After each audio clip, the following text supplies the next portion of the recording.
नमस्कार विद्यार्थी मित्रांनो, स्वागत आहे तुम्हा सर्वांचे आपल्या टार्गेट अकॅडमी या यूट्यूब चॅनलवरती. तर विद्यार्थी मित्रांनो, आज आपण पाहणार आहोत रेल्वे भरतीसाठी जी तुमची ग्रुप डी ची एक्झाम चालू आहे त्यासाठी अतिशय महत्त्वाचे प्रश्न, जे की तुमच्या 7 ऑगस्ट या दिवशी झालेल्या शिफ्टचे क्वेश्चन आहेत. विद्यार्थी मित्रांनो, हे प्रश्न तुमच्या येणाऱ्या शिफ्टसाठी खूप महत्त्वाचे असणार आहेत, कारण की खूप क्वेश्चन रिपीट होत आहेत आणि खूप सारे क्वेश्चन याच क्वेश्चनच्या रिलेटेड विचारले जात आहेत. त्यामुळे विद्यार्थी मित्रांनो, हे सर्व प्रश्न तुम्ही नक्की शेवटपर्यंत पाहायचे आहेत. एकही प्रश्न यातील सोडायचा नाही आहे. जेणेकरून तुम्हाला येणाऱ्या पुढील शिफ्टसाठी या प्रश्नांचा खूप मोठ्या प्रमाणात फायदा होईल. त्यामुळे विद्यार्थी मित्रांनो, हा व्हिडिओ तुम्ही नक्की शेवटपर्यंत पहा. चला तर मग लगेच व्हिडिओला सुरुवात करूयात. तर विद्यार्थी मित्रांनो, पहा प्रश्न क्रमांक 1 काय आहे? भारत आणि भूतान यांच्यात जुलै 2026 मध्ये किती रुपयांच्या लाईन ऑफ क्रेडिट LOC करारावर स्वाक्षरी झाली? तर विद्यार्थी मित्रांनो, भारत आणि भूतान यांच्यात जुलै 2026 मध्ये किती रुपयांच्या लाईन ऑफ क्रेडिट LOC या करारावर स्वाक्षरी झाली?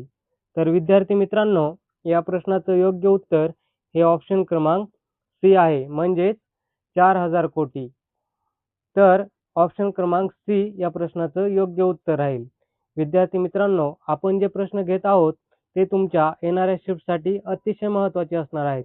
त्यामुळे हा व्हिडिओ तुम्ही नक्की शेवटपर्यंत पाहायचा आहे. तर चला पुढील प्रश्न पाहूयात. प्रश्न क्रमांक 2.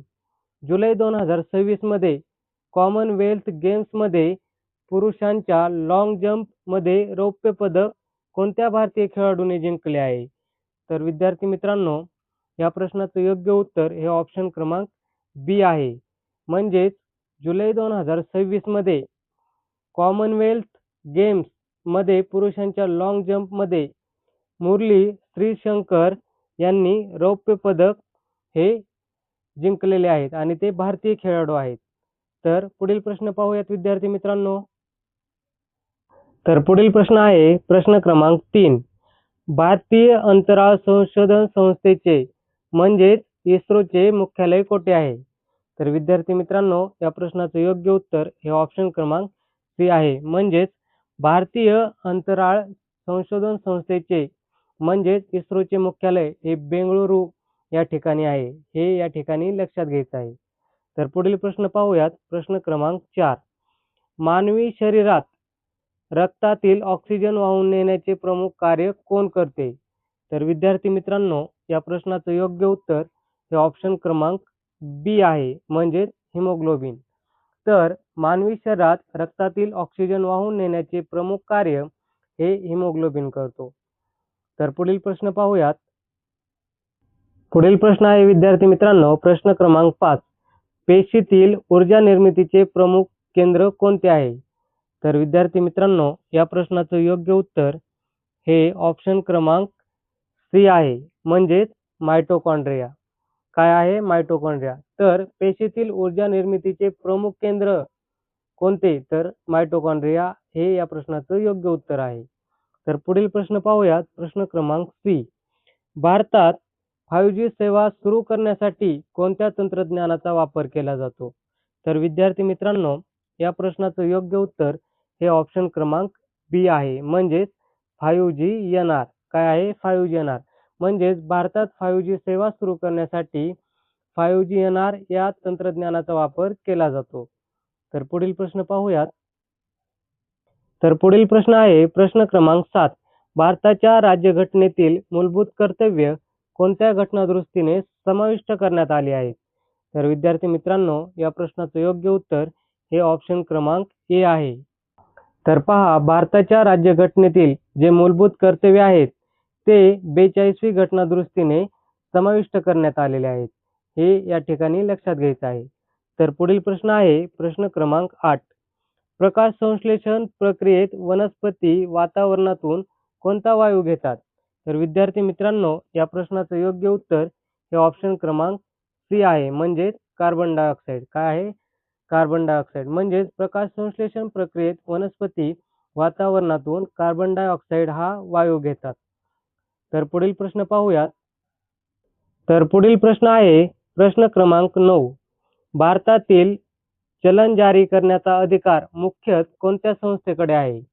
तर विद्यार्थी मित्रांनो, या प्रश्नाचं योग्य उत्तर हे ऑप्शन क्रमांक बी आहे, म्हणजेच RBI. म्हणजेच भारतातील चलन जारी करण्याचा अधिकार मुख्यतः रिझर्व्ह बँक ऑफ इंडिया म्हणजेच RBI या संस्थेकडे आहे. हे या ठिकाणी लक्षात घ्यायचं आहे. तर पुढील प्रश्न पाहूयात. प्रश्न क्रमांक 10. जुलै 2026 मध्ये भारतीय भाषांसाठी सर्वम AI ने कोणते एडिशन लॉन्च केले?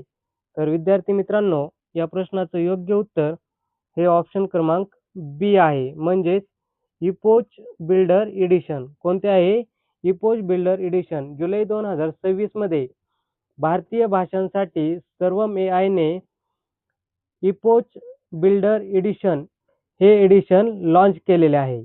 तर पुढील प्रश्न पाहूयात. तर पुढील प्रश्न आहे प्रश्न क्रमांक 11. मानवी शरीराचे सामान्य तापमान साधारण किती असते?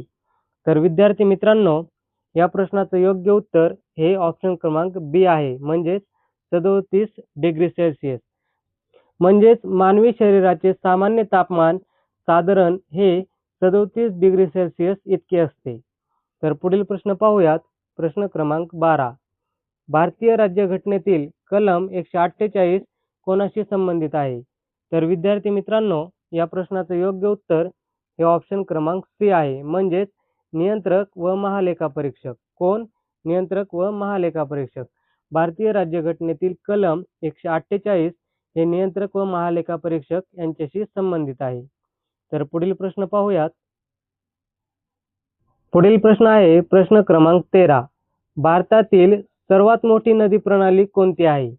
तर विद्यार्थी मित्रांनो, या प्रश्नाचं योग्य उत्तर हे ऑप्शन क्रमांक बी आहे, म्हणजेच गंगा. भारतातील सर्वात मोठी नदी किंवा नदी प्रणाली ही गंगा नदी आहे. हे या ठिकाणी लक्षात ठेवायचं आहे. पुढील प्रश्न आहे प्रश्न क्रमांक 14. विद्युत प्रवाहाचे SI एकक कोणते आहे? तर विद्यार्थी मित्रांनो, या प्रश्नाचं योग्य उत्तर हे ऑप्शन क्रमांक सी आहे, म्हणजेच एम्पियर. तर काय आहे विद्युत प्रवाहाचे SI एकक? एम्पियर हे विद्युत प्रवाहाचे SI एकक आहे. तर पुढील प्रश्न पाहूयात. तर पुढील प्रश्न आहे प्रश्न क्रमांक 15. 2026 मध्ये भारताचे विद्यमान मुख्य निवडणूक आयुक्त म्हणजेच CEC कोण आहेत? तर विद्यार्थी मित्रांनो, या प्रश्नाचं योग्य उत्तर हे ऑप्शन क्रमांक ए आहे, म्हणजेच ज्ञानेश कुमार. म्हणजेच 2026 मध्ये भारताचे विद्यमान मुख्य निवडणूक आयुक्त म्हणजे CEC हे ज्ञानेश कुमार आहेत. तर हा प्रश्न या ठिकाणी लक्षात ठेवायचा आहे. तर विद्यार्थी मित्रांनो, हे झाले आपले अतिशय महत्त्वाचे आणि मागील शिफ्टमध्ये विचारलेले महत्त्वाचे प्रश्न. विद्यार्थी मित्रांनो, हे प्रश्न तुमच्या पुढील शिफ्टसाठी सुद्धा खूप महत्त्वाचे असणार आहेत. त्याच्यामुळे तुम्ही प्रत्येक क्वेश्चन हा व्यवस्थित पाहूनच घ्या आणि पाठच करून ठेवा, जेणेकरून तुम्हाला या रेल्वे भरतीसाठी खूप मोठ्या प्रमाणात याचा फायदा होईल. तर विद्यार्थी मित्रांनो, व्हिडिओ कसा वाटला नक्कीच कमेंट करून कळवा. व्हिडिओ आवडला असेल तर व्हिडिओला लाईक करा आणि चॅनलवरती नवीन असाल तर अशाच महत्त्वपूर्ण एज्युकेशन माहितीसाठी आपले चॅनेल नक्की सबस्क्राईब करा. धन्यवाद.